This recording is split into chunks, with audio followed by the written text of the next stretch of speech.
evening and welcome to the WDSU News Hot Seat. I'm Travers Mackle. Last week, as we all know by now, Mayor Mitch Landrieu and Governor John Bel Edwards unveiled a $40 million crime reduction plan. It outlines plenty of things, including putting cameras on Bourbon Street, having a centralized command center for those cameras, and identifying 20 hot spots around the city where they will put license plate readers as well as other things. Somebody who did not participate in that press conference is Orleans Parish District Attorney Leon Cannizzaro. First off, thank you for joining us on the hot seat. Thank you very much, Travers. Secondly, it was interesting that you were absent from that press briefing, given the fact that you are the person in this city that prosecutes everyone arrested for any crime. Why is that? Well, I can't give you the reason as to why we weren't invited, but certainly, you know, it would seem as though that the law enforcement component of this $40 million is going to be geared to making arrests, investigating cases, and those cases are going to be brought to my office. Certainly, as you well know, my office suffered a $600,000 cut by the city, a 10% cut of our city budget, and certainly we would have appreciated had some of that money been given to us so that we could resume some of the things that we were doing prior to this, to the taking away of these funds. You've been highly critical of the city, not just the council, but the administration, for slashing your budget, as well as some other comments that we're going to get into in a few moments here. This $40 million, about 20 to 23 comes from the convention center, about 15 million comes from the city.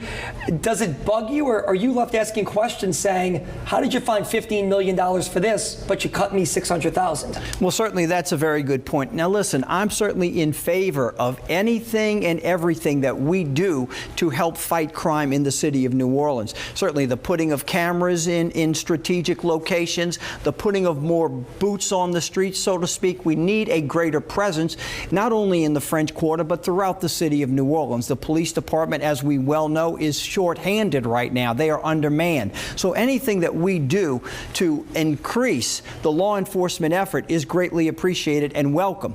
But I also think they've got to take into account that the district attorney is a part of the law enforcement effort. It does us no good to go out and arrest someone for a crime, especially a crime of violence, if we're not in a position to subsequently prosecute that person, prosecute him effectively, such that he is not able to go out and hurt anyone else in the future. Is this a political battle that we're witnessing right now? Because there was a very long time where you were at these press conferences and you were lockstep with what was going on in the city of New Orleans. Not that you're not anymore, but as you said, you weren't invited to this press conference, which was very odd given the fact that you are prosecuting all of the criminals, and your office has been critical of the administration.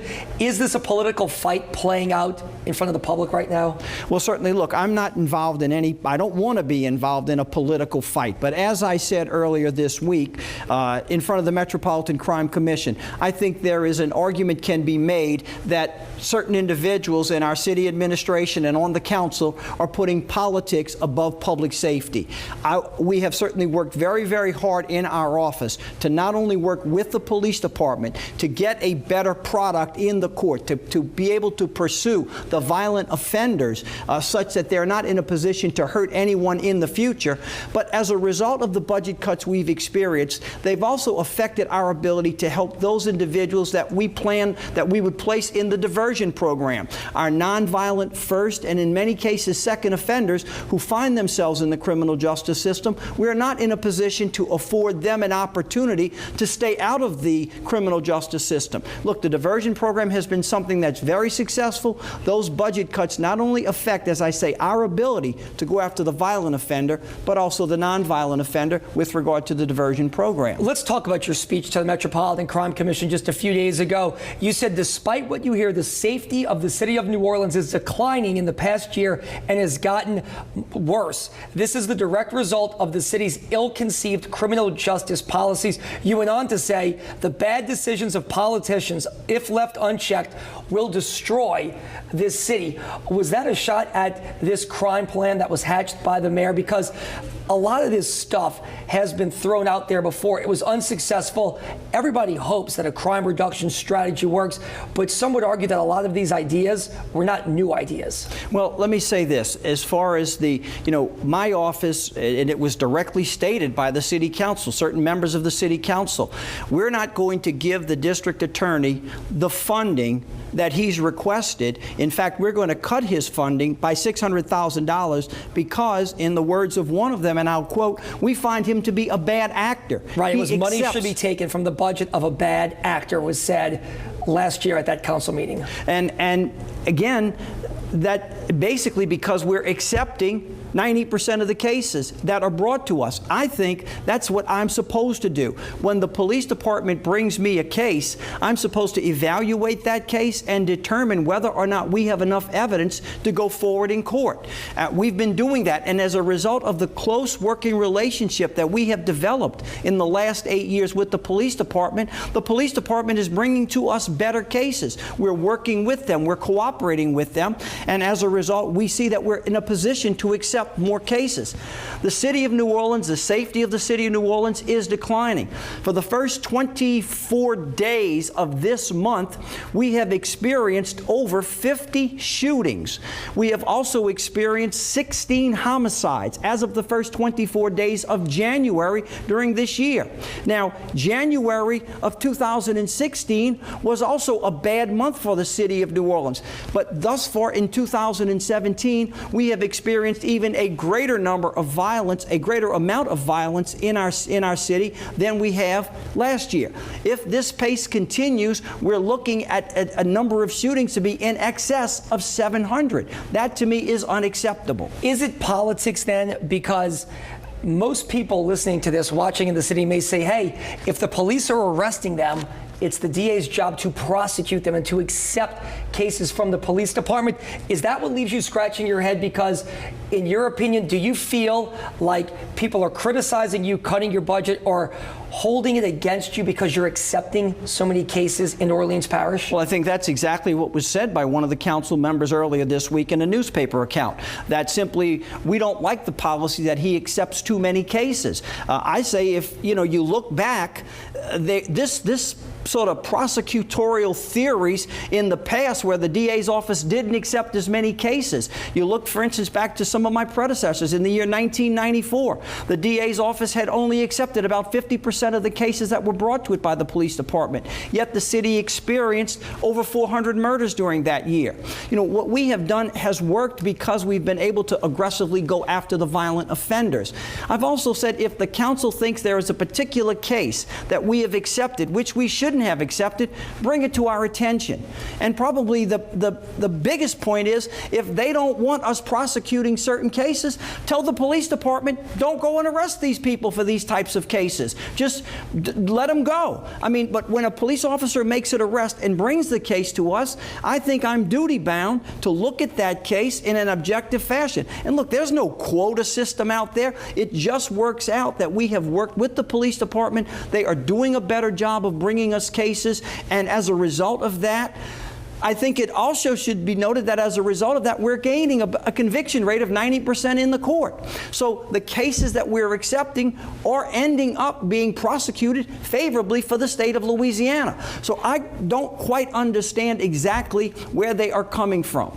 Does this stem from, in recent years, and people who follow the ongoings of criminal justice and city government, the jail is a big controversy in the city of New Orleans. Recently, you supported an expansion of the jail for various reasons. That goes against City Hall and what some council members want.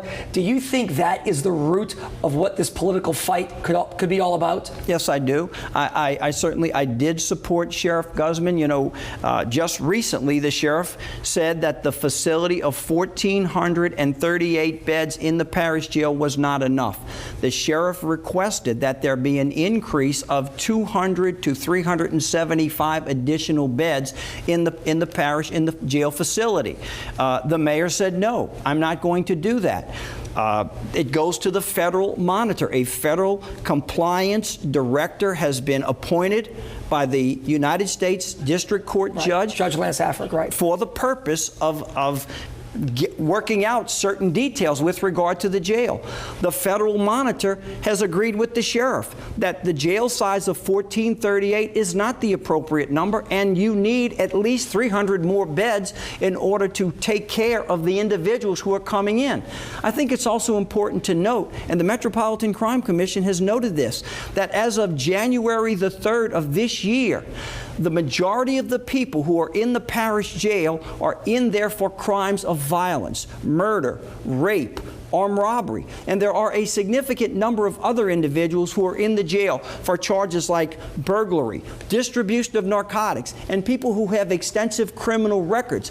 The jail is not being used to house people who are charged with possession of marijuana. In fact, in this recent study done by the Metropolitan Crime Commission, they found that as of January the 3rd, there were only 2 people in the parish jail who were there for possessing marijuana. So the jail is being used to house dangerous people, to keep them off the streets, and that's the purpose of the jail. And this is a strong statement to come back to it, the bad decisions of politicians, if left unchecked, will destroy this city. Is this crime plan going to work? Do you see it work? I know you just said you're behind any crime plan, but can this crime plan that was unveiled by Mayor Mitch Landrieu, Governor John Bel Edwards, work in the city of New Orleans? And can it work without you as a partner, or without you being included in the strategies that went into the plan? Well, listen, I'm certainly hopeful that this plan will work. Whether it works or not remains to be seen. I know, for instance, I mentioned the other day that I know that there is a portion or an amount of the plan is going to be used for the writing of parking tickets. I don't know what that has to do with crimes of violence that are taking place in the quarter and throughout the city, but it's in the package.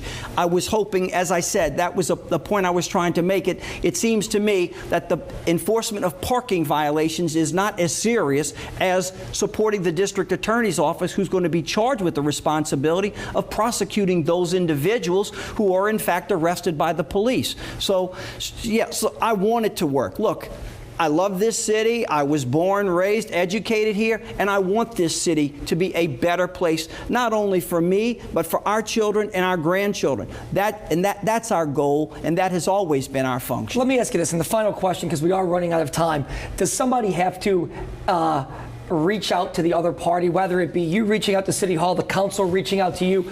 Do the fences have to be mended here, and can they be mended? Because a lot of the people that you're talking about are seeking higher office this fall. There are several council members who may run for mayor.